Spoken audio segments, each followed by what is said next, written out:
والسلام علی سید الانبیاء والمرسلین قال اللہ عز وجل فی کلامہ المجید بسم اللہ الرحمن الرحیم واللہ جعل لکم من بیوتکم سکانہ صدق اللہ مولانا العظیم و صدق رسولہ النبی الکریم الامین۔ اب آپ کلمہ طیبہ شریف پڑھیے، بسم اللہ الرحمن الرحیم، لا الہ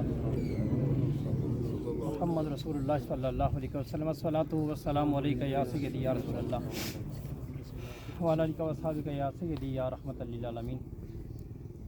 اللہ رب العالمین کا بے پایاں شکر ہے کہ اس نے ہم سب کو انسانی شکل میں پیدا فرمایا۔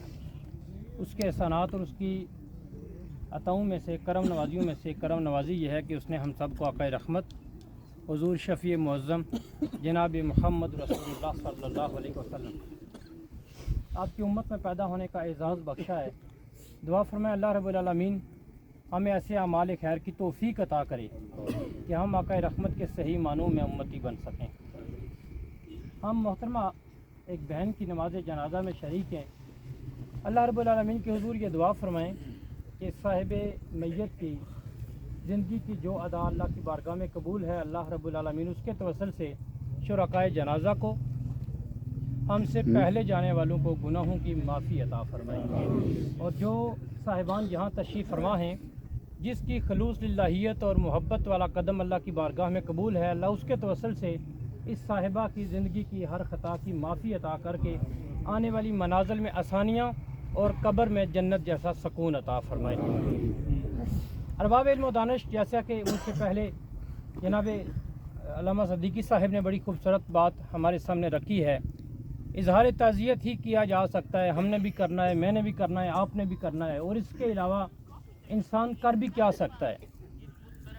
یہ دستور ہے، دنیا ہے، لیکن پھر بھی اچھا ہے کہ کم از کم اپنے کسی بھائی کے ساتھ، کسی بہن کے جانے پہ، کسی ماں کے جانے پہ بیٹے کے ساتھ، کسی بیٹے کے جانے پہ اس کے والد کے ساتھ تعزیت کا یہ سلسلہ ہے، یہ اچھا عمل ہے۔ اللہ رب العالمین ہمیں اس میں صداقت اور خلوص کا جذبہ عطا فرمائے۔ اس بات میں کوئی شک نہیں ہے کہ آج برادرم میرے استاذی مکرم بھی ہیں جناب راجہ ظہیر صاحب، میرے ساتھ انتہائی محبت اور شفقت کا ہمارا ایک رشتہ ہے، کرنل صاحب محترم اور جتنے صاحبان ہیں احباب، یہ دکھ کی گھڑی ہے، تکلیف اور اندوہ کا وقت ہے، اس بات میں کوئی شک نہیں ہے۔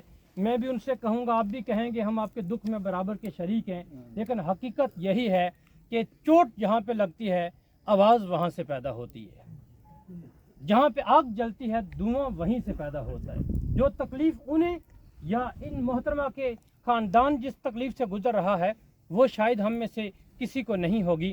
اللہ رب العالمین کی توفیق سے میں نے جو آیت بینہ پڑھی ہے اس کے ضمن میں دو چار گزارشات کرتا ہوں۔ میرے رب نے ارشاد فرمایا واللہ جعل لکم من بیوتکم سکانہ، وہ رب ارشاد فرماتا ہے وہ رب ہے جس نے تمہارے گھروں کے اندر سکون کی دولت رکھی ہے، اور اس گھر سے مراد مفسرین نے بڑی وضاحت کی ہے، امام راضی نے 3 معنی بیان کیے ہیں، اس میں سے ایک معنی میں آپ کے سامنے رکھنا چاہوں گا۔ اس گھر سے مراد وہ اینٹ اور پتھر کا گھر نہیں ہے، اس گھر سے مراد وہ پتھر یا سخت گھر نہیں ہے، بلکہ اس گھر سے مراد یہ ایک اندر گھر ہے، اور وہ گھر ہے جس کے اندر میرا رب بستا ہے۔ اس کے لیے اللہ رب العالمین نے فرمایا واللہ جعل لکم، ہر ایک کو مخاطب کر کے کہا اے مومنو، اے مسلمانوں، اے صاحبو، تمہارے اندر والی کوٹھڑی میں نے سکون کی دولت رکھی ہے، اسے تلاش کرنا اور اس کے مطابق زندگی بسر کرنا اب یہ تمہاری ذمہ داری ہے۔ یہی وجہ ہے کہ آج اگر ایک بہن جا رہی ہے تو بھائی پریشان ہوتا ہے، بہن جا رہی ہے تو بیٹا پریشان ہوتا ہے، ماں جا رہی ہے تو بیٹی رو رہی ہوتی ہے۔ یہ سکون اور یہ اطمینان کی دولت، اس کے لیے سب سے پہلا درجہ، سب سے پہلا کرائٹیریا میرے مصطفیٰ کریم کی ذات بینہ ہے۔ جو وہاں سے خیرات نہیں لے سکتا اسے نہ سکون ملتا ہے نہ اطمینان ملتا ہے۔ آؤ میں بلا تشبیہ اس دربار میں آپ کو لے کے جانا چاہوں گا۔ یہ سکون اس بارگاہ سے منسوب کیوں ہے؟ اس لیے ہے، یاد رکھیے احباب، اللہ رب العالمین نے فرمایا واللہ جعل لکم، وہ رب فرماتا ہے اس رب نے بنا دیا ہے من بیوتکم سکانہ، تمہارے گھروں کے اندر، تمہارے دلوں کے اندر سکون کی دولت رکھی ہے۔ یہ سکون کیسا ہے جو یہاں اندر موجود ہے؟ کل یہی بہن نہیں تھی جو جب بڑھاپے میں جاتی تھی